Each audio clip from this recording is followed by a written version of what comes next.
أو لا؟ تفضل. من معي؟ السلام عليكم. عليكم السلام. من معي؟ عمار. تفضل عمار.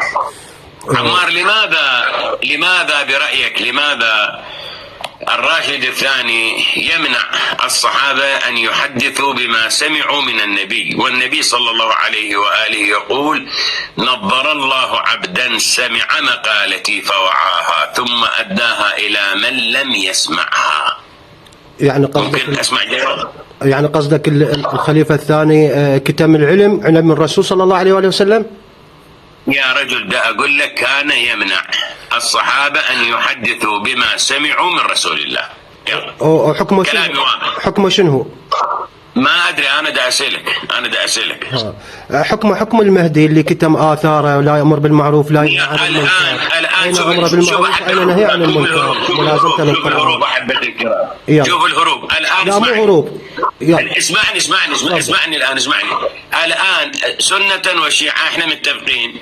هناك مهدي يخرج آخر الزمان عندما يأذن الله سبحانه وتعالى بظهوره، يخرج يملأ الأرض قسطا وعدلا كما ملئت ظلما وجورا. تمام أو لا؟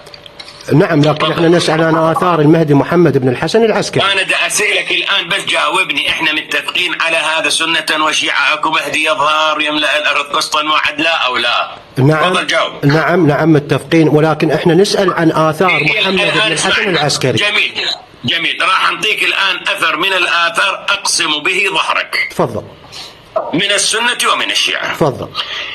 أهل السنة يقولون أن هذا يعني كما يقول النبي صلى الله عليه وآله وسلم أن هذا الأمر لا ينقضي. أي أمر هذا؟ أمر الإسلام، حتى يمضي فيهم 12 خليفة.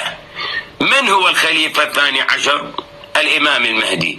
الآن هل مضى هذا المهدي أو لم يمضي؟ المهدي لم يمضي، بدليل أن الإسلام باقي. هذا الأمر ما انقضى، بعد موجود أمر الإسلام. إذن حفظ الإسلام الآن هذا من أهم الآثار، وهو حفظ الإسلام المحمدي الآن بعنوان الصحيح بعنوان الغير صحيح. المهم إسلام قائم الآن. هذا واحد. أما عند الشيعة فالروايات متواترة متباثرة ظاهرة أن الأرض لا تخلو من إمام ولا لدقيق. لو خلت الأرض من المهدي ولو خلت الأرض من المهدي لساخت بأهلها. فالآن أنت المؤمن وحتى الفاسق وحتى الفاجر وحتى الوهابية أمثالكم اللي ما عندهم إيمان لا بالله ولا برسوله، هؤلاء بقاهم في هذه الأرض بفضل هذا الإمام. هذا أهم أثر من آثاره. تفضل. أعطيتك أثر عننا. الله يحفظك. شكرا لك وشكرا على سعة صدرك. الله يحفظك.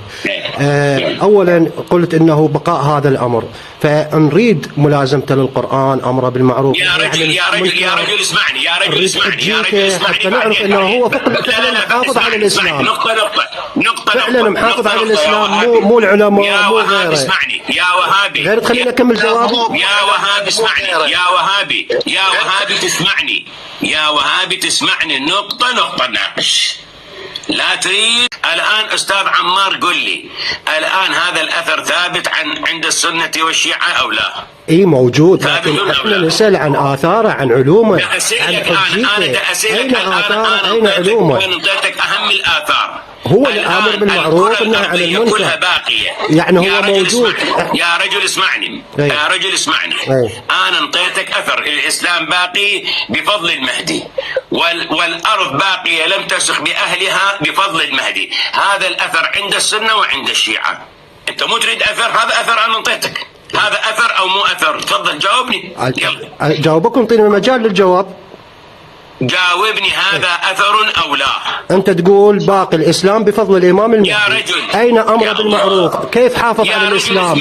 لازم القرآن، أمر بالمعروف نهى عن المنكر، فسر القرآن، بين القرآن. مو أنا قلت. ليس أنا من اسمعني.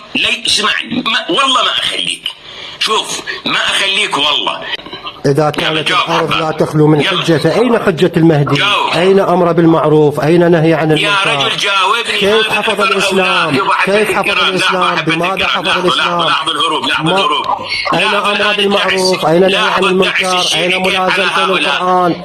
هل فسر القرآن؟ هو هذا سؤالي. هو هذا سؤالي. انت تقول يا رجل الان اسمعني. يلا حباب، يلا حباب، يلا الان قام يسوي عنده تقطيع، صار عنده تقطيع. اريد جواب على سؤالي، اريد